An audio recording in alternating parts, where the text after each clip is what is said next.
이 몸의 소망 무언가 주 예수님 뿐일세라는 제목으로 하나님 말씀 증거하도록 하겠습니다. 우리는 지난 3년 이상을 코로나19라는 질병으로 인해 정말 많은 어려움을 겪었습니다. 얼른 코로나가 종식되어 다시 예전과 같은 생활이 가능해질 수 있기를 정말 간절하게 바라며 기도했습니다. 지금도 코로나에 걸리는 분들이 많고 심지어 목숨을 잃는 분들도 있기는 하지만 어쨌든 코로나19 종식은 선언되었습니다. 그런데 코로나19가 끝났어도 우리의 삶에는 여전히 수많은 어려움이 찾아오고 있습니다. 유명한 목사님들의 30년, 40년 전 설교문들을 찾아서 읽어보면 그때도 경제와 정치는 위기 가운데 있었고 사회와 가정에는 수많은 어려움들이 있었다라는 사실을 알 수 있습니다. 40년 전 설교를 제가 그대로 가지고 와서 여러분들에게 전해도 마치 오늘날의 상황을 이야기하는 것처럼 옛날이나 지금이나 어렵지 않았던 때가 없다는 겁니다.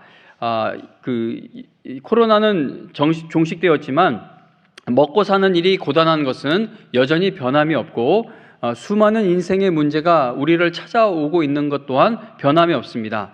저는요, 이 코로나가 끝나면 뛸 듯이 기뻐하게 될 줄로 생각을 했습니다. 이 코로나가 종식되었다라고 그 정부에서 세계에서 그런 선언이 나오면 우리가 막 잔치를 열고 파티를 열 걸로 생각을 했는데 별로 감흥이 없더라고요. 그냥 끝났나 보다. 그리고 우리 다 모인 모습 보면 언제 그런 일이 있었냐는 듯이 이제 마스크도 다 우리가 안 쓰고 이렇게 모이고 있습니다. 코로나가 끝나면 모든 괴롭히던 일들이 많이 해결되어 막 기뻐할 줄로 생각했는데 전혀 그렇지가 않습니다. 여러분들 중에는 크게 걱정할 일들이 없는 분들도 계실 줄로 압니다. 그러나 제가 목회를 하면서 여러 성도님들을 만나 이야기를 나누며 또 기도 제목들을 듣다 보면 걱정할 것이 전혀 없는 것처럼 보이는 분들도 모두 다 마음에는 눈물을 품고 살아가는 것을 알게 됩니다.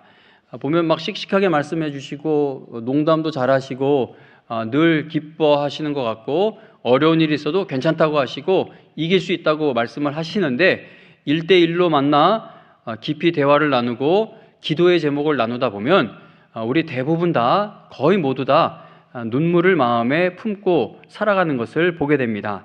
살다 보면 죽고 싶은 것은 아니지만 사는 게 정말 재미없게 느껴지게 될 때가 있습니다. 견디기 힘든 일을 만난 것도 아닌데 왜 마음이 그렇게 우울한지 슬퍼지기도 하고 또 괴로울 때도 있습니다. 자, 하나님께서는 이 땅에서 우리가 살아가는 동안 겪는 이러한 수많은 아픔과 괴로움을 다 알고 계시죠. 그래서 로마서 8장 22절, 23절과 같은 곳에 보면은 모든 피조물이 구원을 고대하며 지금까지 함께 탄식하고 있고 그리고 하나님의 자녀된 우리조차도 속으로 탄식하며 우리 몸의 구속을 기다리고 있다라고 말씀합니다. 그러니까 모든 피조물이 하나님이 계획하신 일이 다 완성되어지는 그날까지 탄식하며 기다려야 할 정도로 편안하게 기다리는 것이 아니라 하나님이 약속하신 그 모든 일의 결말이 이루어지게 될 날을 기다리는데 탄식하며 기다려야 할 정도로 이 땅에서 살아가는 일이 결코 쉽지 않다라는 사실을 성경은 말씀합니다. 나에게 이 문제만 해결되면 내가 이 일만 성공시키면 내가 그것만 얻게 된다면 그러면 내가 평생 만족하며 살아갈 수 있을 것처럼 생각되는 일들이 있습니다. 그러나 내가 그토록 원하고 있는 것들을 이미 다 가지고 있고 누리고 있는 사람들의 삶을 보면 그들에게도 내가 꿈꾸고 있는 그러한 마음의 평안이 없는 것을 발견합니다. 내가 생각할 때 이것만 가지면 앞으로 내가 더 이상 다른 걱정하지 않고 살 수 있을 것 같아요. 근데 나한테 꼭 필요하다고 하는 그것이 무엇이 되었든지 간에 그것을 이미 풍성히 가지고 누리고 있는 사람들이 세상에 많아요. 그런데 그 사람들의 삶을 자세히 들여다보면 저것만 있으면 삶이 괜찮을 것처럼 생각되었는데 그들의 삶을 보면 그렇지가 않다는 겁니다.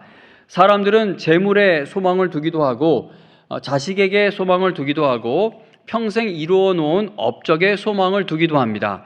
그러나 아무리 많은 것을 갖고 또 많은 것을 이루어도 여전히 만족함이 없는 것이 인생이라는 겁니다. 역사를 확인해보고 그리고 이 세상에서 일어나는 일들을 살펴보면 이 세상의 그 어떤 것도 우리에게 흔들리지 않는 소망이 되어 줄 수 없다는 사실을 깨닫게 해줍니다.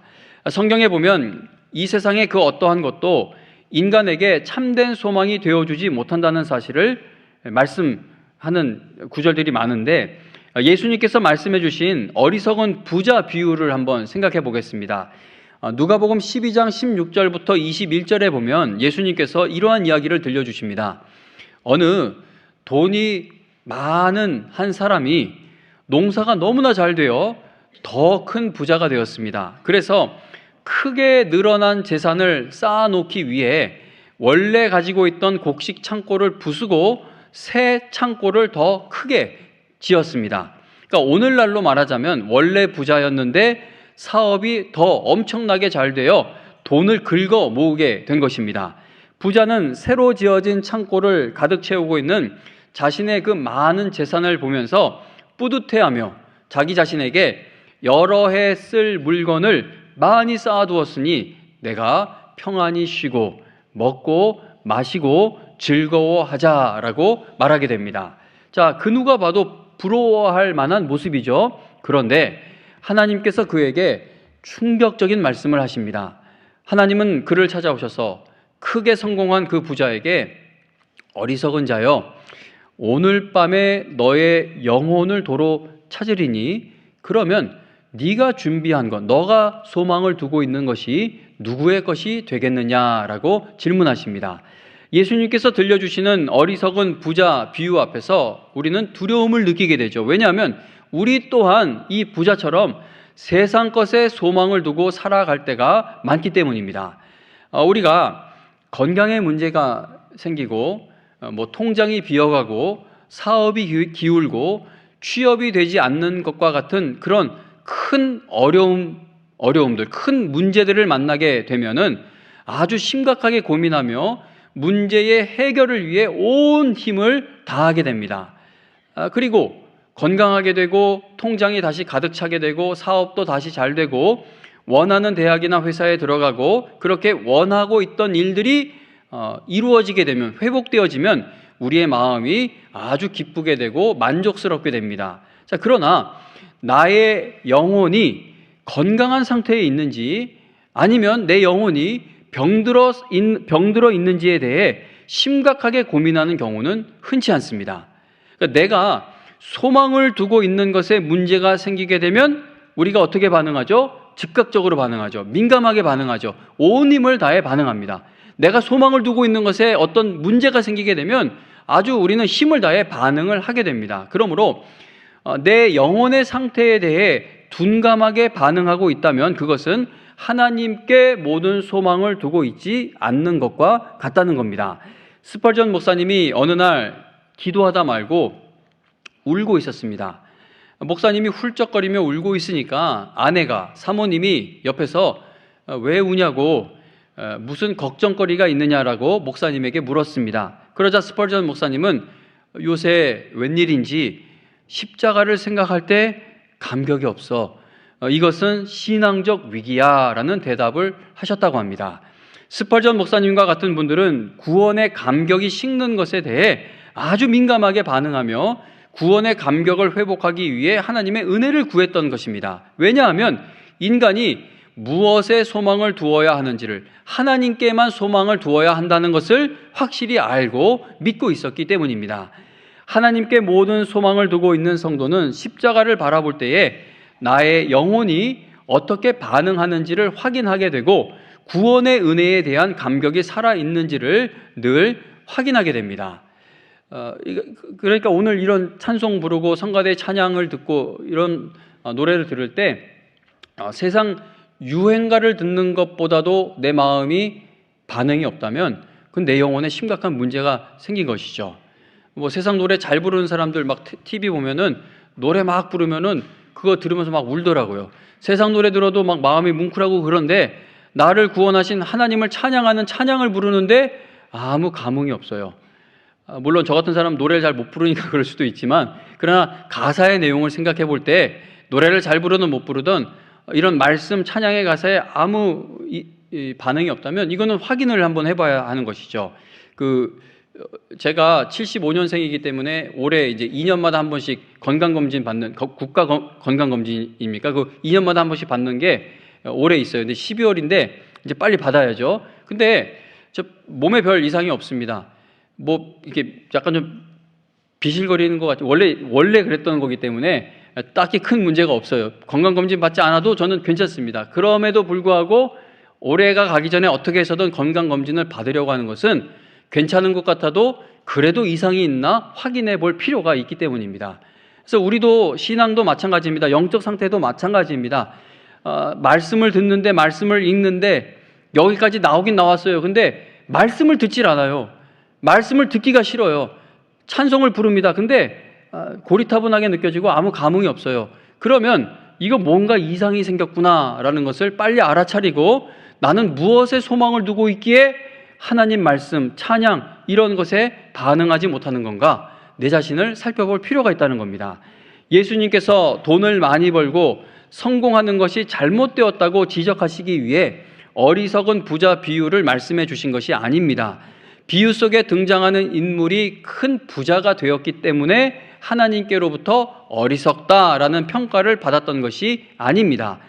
비유에 나오는 부자의 문제는 그가 창고에 채워진 재산에다 자신의 모든 소망을 두었다는 것, 그게 문제였던 것이죠. 부자는 엄청난 재산을 바라보면서 내가 평안히 쉬고 먹고 마시고 즐거워할 거다라고 말하였습니다. 그러니까 그는 인간의 삶이 재산으로, 재물로 지켜질 수 있다라고 착각을 한 것입니다. 재산에다가 모든 소망을 두었던 것이 그의 문제였다는 것이죠. 하나님께서 그에게 어리석은 자여 오늘 밤에 너의 영혼을 도로 찾으리니 그러면 네가 준비한 것이 누구의 것이 되겠느냐라고 질문하셨는데, 오늘 여러분과 저도 이 질문에 대해 깊이 생각해 보아야 합니다. 여러분에게는 하나님이 정말 최고로 중요하신 분입니까? 시편 39편 7절에 보면 다윗은 나의 소망은 누구에게 있다고 하죠? 주께 있나이다 라고 고백합니다. 42편 5절에 보면은요, 너는 누구에게? 하나님께 소망을 두라고 시편 기자가 외칩니다. 62편 5절에서 나의 소망이 하나님께로부터 나오는도다 라고 고백을 하고, 71편 5절에서 주 여호와여 주는 나의 소망이십니다 라고 간증합니다. 그리고 시편 146편 5절에서는 여호와 자기 하나님에게 자기의 소망을 두는 자는 복이 있도다 라고 선언합니다. 하나님이 여러분들에게 가장 중요한 분이십니까? 라는 질문은 바로 지금 읽어드린 시편 기자들처럼 여러분들은 하나님께 모든 소망을 두고 있습니까? 라는 질문과 같습니다. 이 질문에 확실하게 대답하지 못하면 큰일인 것이죠. 하나님께 모든 소망을 두고 있습니까? 라는 질문에 대답하지 못한다면, 그렇다면 하나님께서 재물에 소망을 두고 있는 그 부자에게 물으셨던 어리석은 자여, 오늘 밤에 내가 너의 영혼을 도로 찾아가면 그러면 너가 준비한 것이, 너가 소망을 두고 있는 것이 누구의 것이 되겠느냐라는 이 질문에도 대답을 할 수 없기 때문입니다. 하나님께서 우리의 영혼을 도로 찾아가실 때 우리가 이 땅에서 소망을 두고 있는 모든 것이 다 헛되고 헛된 것들이 되어버립니다. 죽음 앞에서 우리에게 영원한 소망이 되어줄 수 있는 것은 이 세상에 없다는 것이죠. 우리가 이 땅에서 어떤 것을 소유해도, 어떤 것을 누려도, 어떤 위치에 올라가도 그러한 것들이 우리의 속사람을 날마다 새로워지게 하지 못한다는 겁니다. 며칠 전 뉴스에 보니까 명품 회사들이 그 재고가 쌓여서 어떻게 해야 할지를 모르고 있다고 합니다. 예전에는 막 다 불태워버리기도 했다고 하는데 이제 뭐 법이 바뀌어서 불태우지 못한다고 해요. 제가 그거 보면서 한숨이 나오더라고요. 야, 저거 5천만 원, 6천만 원 하는 거 사려고 그 난리법석을 떠는데 그냥 태워버리면 끝나버리는 물건들이구나. 그런 생각을 해보았는데 이 땅에서 어떤 걸 가지면 내가 만족할 수 있을 것 같은데 근데 그게 다 결국은 재고로 남게 될 일들이고 물건이고 그리고 결국은 태워버리면 다 사라져버릴 일들이라는 겁니다. 오직 하나님만이 우리의 속사람을 날마다 새로워지게 해 주실 수 있습니다. 하나님께 소망을 두고 사는 자에게는 속사람이 날마다 새로워지는 신비로운 은혜가 임하게 된다는 것이죠. 그러면 여러분들은 속사람이 날마다 새로워진다는 것이 무엇을 의미한다고 생각하십니까? 저의 외할머니는 요양원에 계시다가 지난 2014년에 소천하셨습니다. 외할머니가 요양원에 계셨던 그 모습을 생각해 보면 마음에 지금도 아파요. 사람이 얼마나 연약한 존재인지를 깊이 생각하면 눈물이 나요. 외할머니뿐만이 아니라 지금은 코로나 때문에 신방을 못 다니는 게 너무 안타까운데 예전에 요양병원 요양원에 가보면 이렇게 다 힘있게 예배 드리셨던 분들이 그 병상의 자리에 누워 힘없이 있는 모습을 볼 때면 이게 겉사람의 후패함, 낡아지는 것이구나 그런 생각이 들어서 마음도 아프고 눈물이 났던 적이 많았습니다. 저의 외할머니는 키가 작고 아주 왜소하셨지만 이 영광교회 건물이 지어질 때 벽돌을 나르는 일에도 함께 하셨었고 그리고 영광교회가 신학생들을 막 키워갈 때 그 수많은 신학생들을 위해 날마다 식사 준비를 하셨습니다. 그게 과장된 표현이 아니라 그분 몸이 부서지도록 교회 일을 감당하셨죠. 외할머니는 힘겹게 교회 계단을 올라와 나중에 이제 노년 마지막에 이르게 되었을 때 이제 힘이 점점 빠지는 거예요. 그럼 막 비틀비틀거리면서 저 계단을 올라와 이 앞에 바닥까지 와서 여기 엎드려요. 그럼 제가 밑에 뭐 좀 깔아드린다고 해도 기도하는데 뭐 그렇게 편하게 할 필요가 있냐라고 하면서 이 찬 바닥에 엎드려서 이 캄캄한 예배당에서 몇 시간이고 기도하고 나서 또 눈이 잘 안 보이시던 분인데 일어나서 안 보이니까 이 의자를 붙들고 출구를 찾아서 또 비틀비틀거리면서 집에 가시던 그런 모습도 생각이 납니다. 그런데 그렇게 몸이 부서지도록 신학생들에게 식사 제공을 하고 끝까지 힘을 내서 기도하던 그 힘있던 분이 늙고 기력이 다해 병상 침대에 누워 양쪽 손은 침대에 묶인 채 스스로 음식도 삼키지 못해 몸에 꽂아놓은 호수를 통해 영양분을 섭취해야 했습니다.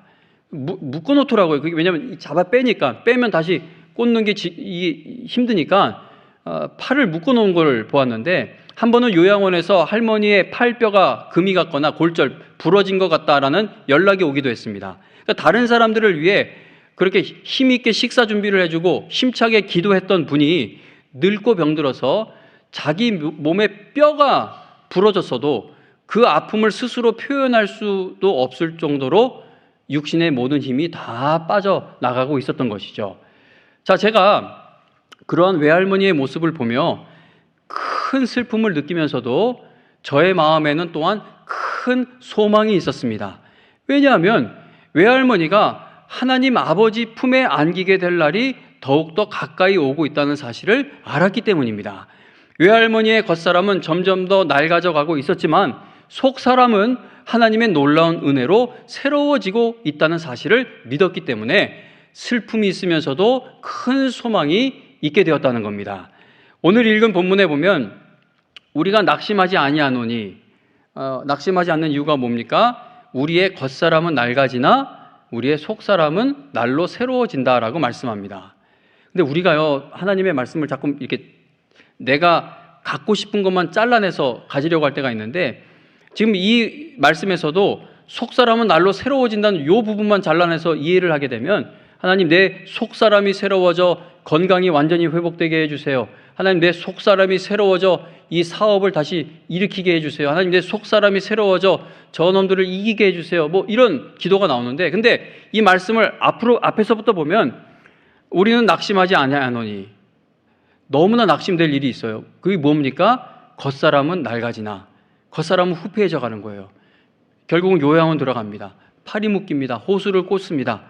그러나 그러한 가운데에도 구원받은 영혼, 우리의 속사람은 날로 새로워진다는 겁니다. 그러면 다시 한 번 더 같은 질문을 드리겠습니다. 여러분들은 속사람이 날마다 새로워진다는 것이 무엇을 의미한다고 생각하십니까? 늙고 병들어 정신이 흐려지기 시작하면요, 이제 더 이상 하나님의 말씀을 기억하지 못하게 됩니다. 그 외할머니에게는 제가 손주가 최고였죠. 자식보다도 손주. 그런데 나중에 정말 돌아가시기 직전까지 가게 되었을 때는 못 알아보는 것 같았어요.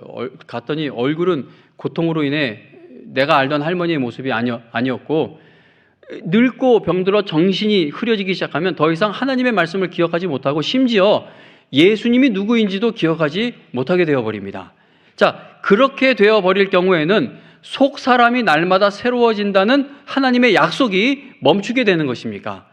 고린도후서 4장 16절에서 우리가 낙심하지 아니하노니 우리의 겉사람은 낡아지나 우리의 속사람은 날로 새로워진다라고 분명하게 말씀하고 있는데, 우리가 치매에 걸리게 되거나 우리의 기력이 다해 음식조차 내 힘으로 삼킬 수 없는 모습이 되어버리면 이러한 하나님의 말씀이 더 이상 나에게 효력이 없는 말씀이 되어버리느냐라는 질문입니다.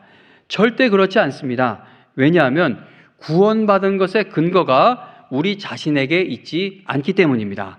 구원은 전적으로 누가 시작하셨죠? 하나님께서 시작하신 일입니다. 그래서 우리가 구원받는 모든 과정, 구원의 시작부터 끝을 모든 과정을 하나님의 은혜라고 고백합니다. 만일 구원받은 것의 근거가 조금이라도 나에게 있는 것이라면 97%까지는 하나님이 이루어 주셨고 3%는 내가 채워서 구원받은 것이라면 치매와 같은 병에 걸리게 되었을 때 내가 받은 구원도 불확실해지게 되는 것이죠.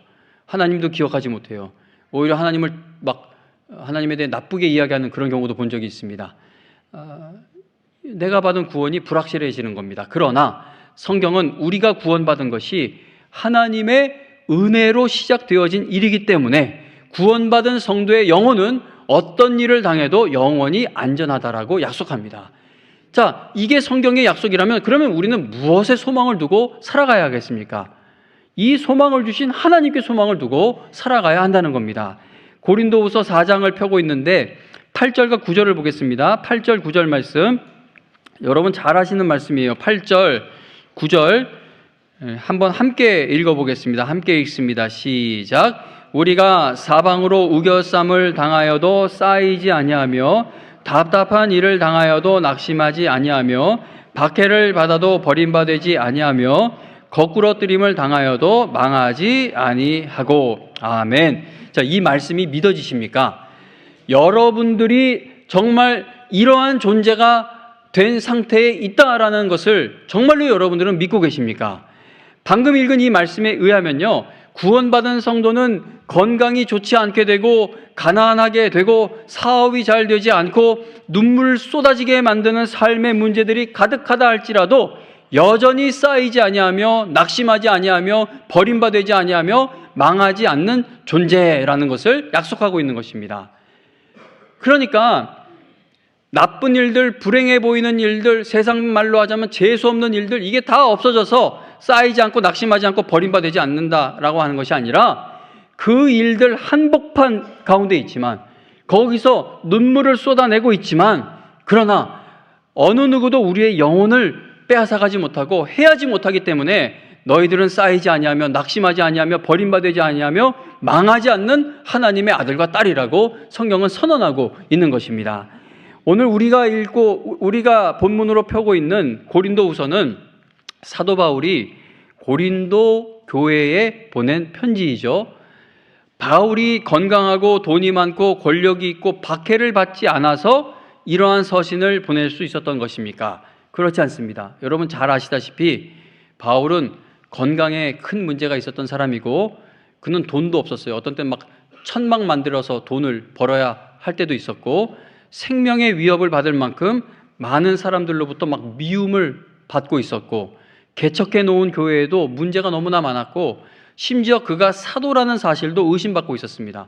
제가 이렇게 설교하는데 이 교회 안에서 저거 담임 목사 꼼수 써서 됐다고 막 얘기하고 저거 우리 교회 담임 목사 자격 없다라고 막 얘기하면 그 마음이 얼마나 찢어지겠어요. 근데 바울의 사도직을 의심하는 사람들도 있었습니다. 그러니까 바울은 엄청난 어려움 가운데 있었는데 바울은요 자신을 너무나도 괴롭히는 이 모든 일들이 죽는 날까지 사라지지 않을 것을 알고 있었던 것이 분명합니다. 그러니까 바울은 내가 하나님을 더 잘 믿으면, 하나님께 소망을 두면 이 일들이 없어질 거야, 그렇게 생각하지 않았어요. 이 일들이 끝까지 더 나를 괴롭히게 될 거야. 몸 아픈, 우리가 그 육체의 가시가 뭔지는 모르지만 하나님 보고 이거 좀 낫게 해달라고 했을 때 하나님이 거두어 가지 않으셨잖아요. 그러면 그 아픔을 평생 가지고 가야 했던 겁니다. 그런 것처럼 바울은 자기가 죽는 그날까지 이 모든 일들이 나를 너무나 괴롭힐 것을 알고 있었다는 겁니다. 그런데 그가 하는 말이 속 사람을 새롭게 하시는 하나님의 은혜가 있다라고 간증한 겁니다. 그는 자신이 낙심하지 않으며 버림받지 않으며 망하지 않는 존재라는 것을 확신하고 있었죠. 어떻게 그러한 확신을 가지고 있었습니까? 우리가 방금 8절 9절 읽었는데 그 전에 바울이 무슨 말을 하였는지 7절을 한번 보겠습니다. 7절에 보면 이 말씀도 한번 같이 읽어볼게요. 7절 함께 읽습니다. 시작. 우리가 이 보배를 질그릇에 가졌으니 이는 심히 큰 능력은 하나님께 있고 우리에게 있지 아니함을 알게 하려 함이라. 아멘. 바울은 우리가 보배, 자 여기서 말하는 보배는 6절에서 말씀하고 있는 하나님의 영광을 아는 빛을 가졌지만 우리는 여전히 질그릇과 같은 존재다라고 말씀합니다. 예수님을 믿고 나서 질그릇과 같은 우리가 강철그릇, 금그릇이 되어 그래서 낙심하지 않게 되고 망하지 않게 되는 것이 아니라 하나님이 나와 함께 하시기 때문에 여전히 질그릇과 같은 우리가 이제 망할 수 없는 존재가 되었다는 겁니다. 우리는 구원받은 후에도요, 여전히 넘어지고 깨질 수밖에 없는 존재입니다. 우리 성도의 모습을 보면 강할 때도 많지만 때로는 얼마나 연약해요. 세상 사람들은 함께 소주 몇 잔만 마시면 풀 수 있는 일들도 우리는 안 풀려서 막 직분도 내려놓기도 하고 교회를 나가기도 하고 우리는 너무나 연약합니다. 구원받은 후에도 여전히 넘어지고 깨질 수밖에 없는 존재입니다. 그러나 우리를 구원하신 하나님 아버지께서 넘어지지 않는 이상 우리는 안전하다라는 것이 성경의 약속입니다. 우리가 다른 것에 소망을 두고 살면 답답한 일 당할 때 넘어지고 망하죠.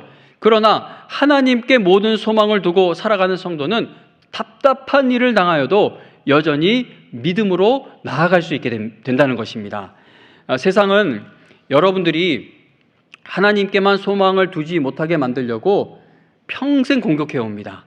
사탄의 방해와 공격이 너무나도 강력하기 때문에 때로는 하나님을 의심하는 마음이 생기게 되기도 하고 때로는 너무나 낙심되어 눈물을 쏟아내는 날들도 있게 됩니다. 그러나 성경은 뭐라고 말씀하죠? 그 모든 영적 싸움에서 너희가 반드시 이길 수 있다는 것입니다. 다른 것에 소망을 두면 진다고 얘기해요. 다른 것에 소망을 두고 이길 수 있는 것이 아니라 하나님께만 소망을 둘 때에 인생길에서 겪는 모든 일들을 믿음으로 이겨나갈 수 있다. 왜냐하면 너의 속사람을 하나님이 날마다 새롭게 해주시기 때문이다 라고 성경은 약속합니다. 하나님께서 오늘 여러분들에게 오늘 밤에 너의 영혼을 내가 도로 찾아간다면 그러면 너는 누구의 것이 되겠느냐라고 질문하신다면 여러분들은 어떤 대답을 할 준비가 되어 있으십니까? 여기 모이신 여러분 모두 하나님께 하나님, 저는 살아도 주를 위하여 살고 죽어도 주를 위하여 죽나니 그러므로 사나 죽으나 저는 주님의 것입니다 라고 대답할 수 있는 그 확실한 믿음이 다 있으시기를 간절히 바랍니다. 사람이 늙어가는 모습을 보면 인간이 얼마나 연약한 존재인지를 깊이 생각하게 되죠. 아주 힘있게 교회 일을 감당하시던 분들이 이제 나이가 들어 본인 몸 거동하는 것도 벅차해 하고 계십니다. 저 계단은 몇십 년 동안 40년인가 교회 건물이 지어진 지가 하여튼 수십 년 동안 그대로예요. 계단 개수가 는 게 아니에요. 계단 폭도 그대로입니다. 근데 올라오는 게 힘들어지고 계시죠. 육신이 후퇴해 가고 있는 겁니다.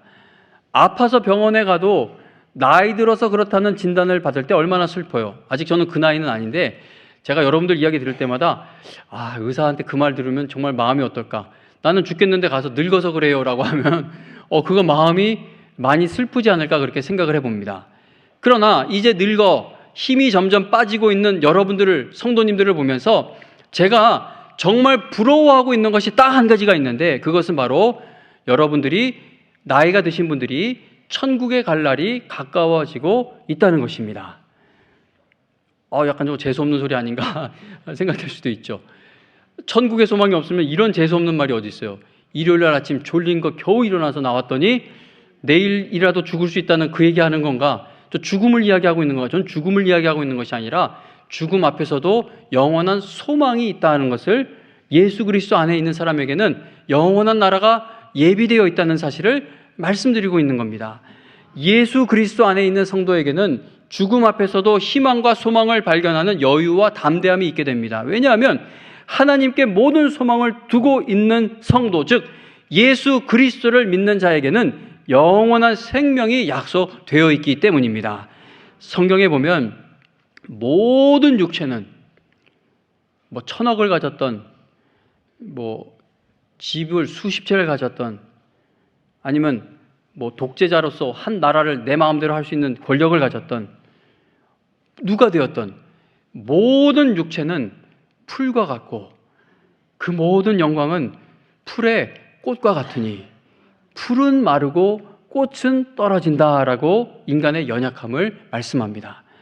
아무리 아름답게 피었던 꽃도요, 한 계절 지나면 다 마르고 떨어지게 되어버리는 것처럼 우리가요, 아무리 잘 나가는 인생을 살아도 결국 우리 인생이 저무는 날이 곧 오게 된다는 겁니다. 사랑하는 성도님 여러분, 그러면 여러분은 지금 무엇에 소망을 두고 계십니까? 무엇에 소망을 두고 계셔야 하겠습니까? 정말 하나님께 모든 소망을 두고 계십니까? 하나님께 정말 모든 소망을 두고 계시다면 낙심되는 일들을 다 털어버리시고 믿음으로 날마다 일어서실 수 있기를 바랍니다.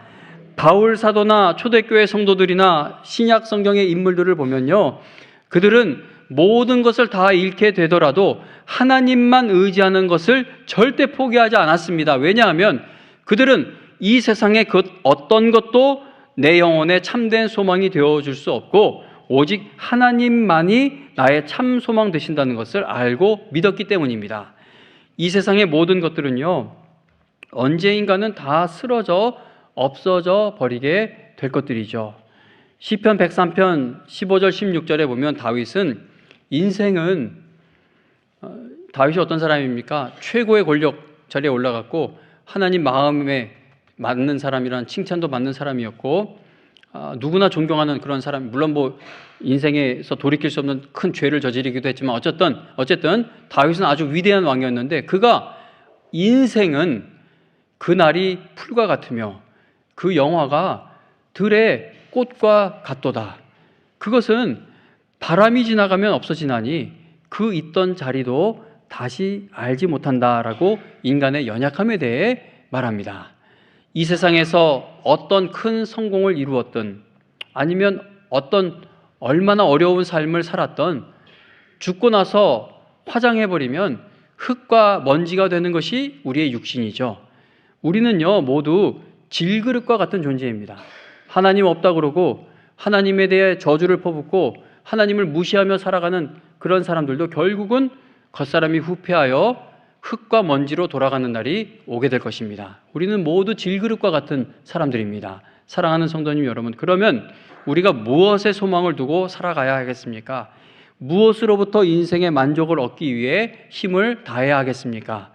진정한 소망은 오직 하나님 아버지께만 있다는 사실을 절대 잊지 않는 여러분과 제가 되기를 바랍니다. 하나님께 소망을 두면은요, 현재의 고난 중에도 장차 나에게 나타나게 될 하나님의 영광과 은혜의 날을 바라보며 믿음으로 인내할 수 있게 됩니다. 참된 소망 되시는 하나님께 갈 수 있는 길은 어디서 찾을 수 있죠? 오직 예수 그리스도만이 하나님 아버지께로 갈 수 있는 길이 되어주십니다. 예수 그리스도 안에 있는 사람은 겉사람이 낡아져 요양원에 눕게 되어 더 이상 성경 말씀을 읽을 수 없게 되고 기도할 기력도 남지 않게 되고 내가 사랑하던 사람도 알아보지 못할 정도로 정신이 흐려져도 속사람은 날마다 새로워지고 있다. 속사람은 저 영원한 나라를, 영원한 생명을 향해 나아가고 있다라고 성경은 약속합니다. 어떻게 그 일이 가능하죠? 구원의 은혜를 시작하신 하나님께서 여러분들의 눈과 마음에서 모든 눈물을 다 씻어주시는 그날이 올 때까지 여러분들을 영원히 책임져 주고 계시기 때문입니다. 구원은 하나님께서 시작하신 일이기 때문에 하나님께서 이 일을 반드시 끝장을 보실 겁니다. 그래서 예수 그리스도 안에 있는 성도는 겉사람이 아무리 낡아져도 속사람은 날마다 새로워지는 놀라운 역사가 나타날 수 있다는 겁니다. 여러분 모두 예수 그리스도 안에서 오직 하나님께만 소망을 두고 살아가는 성도들이 다 되어 여러분들의 갈 길 다 가도록 속사람이 날마다 새로워지는 놀라운 은혜를 누리실 수 있기를 바랍니다. 여러분 모두 오직 하나님께만 소망을 두는 성도들이 되어 여러분의 속사람이 날마다 새롭게 되는 은혜를 일생 체험하되 날마다 체험하며 살아가는 세상에서 가장 큰 복을 받게 되시기를 주님의 이름으로 축원합니다.